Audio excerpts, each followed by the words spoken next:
Kamera ready, sound ready, 3, 2, 1, action. Guys, pada ngapain sih? Penasaran kalian pada sibuk banget nih nongkrong. Tapi ngomong-ngomong gue ada berita bagus nih. Apa tuh? Berita bagus. Zaman dulu kan kita kan masih kecilnya kan nontonnya kan film doang itu kurang ini. Asli. Ingat nggak sih lo yang toko rental warna kuning biru itu yang namanya Blockbuster? Nah, itu tuh tempat kita nongkrong dulu malam minggu kan. Nah, itu kan kalau nyesaknya di situ, kalau kita balikin telat kan biayanya gede banget tuh ya. Duh, jangan diingetin deh. Tapi kalian sadar nggak sih, karena adanya pajak denda itu, jadi si Netflix ini lahir, jadi lebih gampang untuk cari film-film yang kita pengen itu.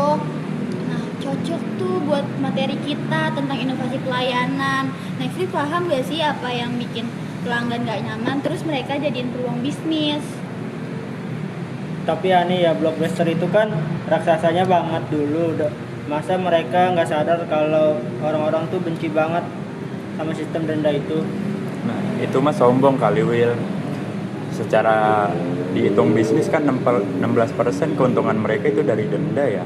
Nah, dari situ kan anggap aja itu duit enak banget. Padahal mereka itu bikin pelanggan jadi trauma banget, bikin males. Secara kan nyari kesalahan pelanggan banget itu ya. Tapi lucunya lagi di tahun 2000-an tuh Netflix nawarin diri dia tuh mau jual harga $50 juta ke Blockbuster. Tapi malah ditolak mentah-mentah dong dia. Lah, emang serius ya? CEO-nya pasti sekarang waduh, nyesel banget tuh sampai ke tulang ya. Itu tuh contoh fatal gagal Blockbuster nggak sih? Karena dia tuh terlalu pede dengan adanya toko fisiknya itu.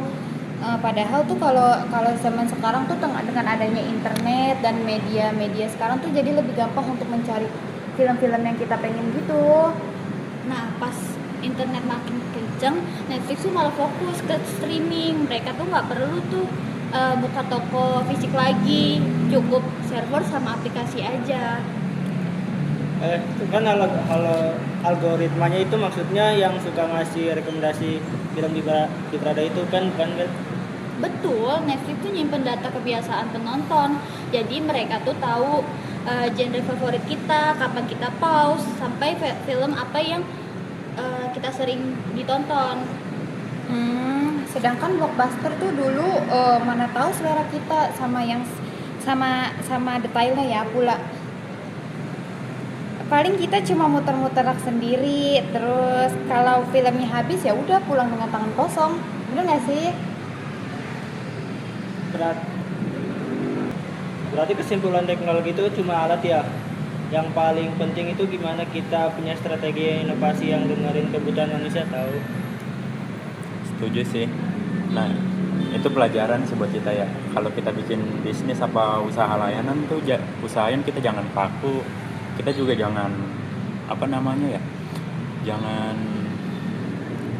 jangan so jago, ntar nasibnya juga yang ada bisa kayak Blockbuster, bisa jadi bangkrut gitu ya. Mantap sih, bahasanya udah dalam banget nih buat tugas kelompok kita. Cabut yuk cari makan, gue lapar banget tau. Yuk, gas. Jangan lupa ya teman-teman yang nonton tadi itu ya. Bye-bye.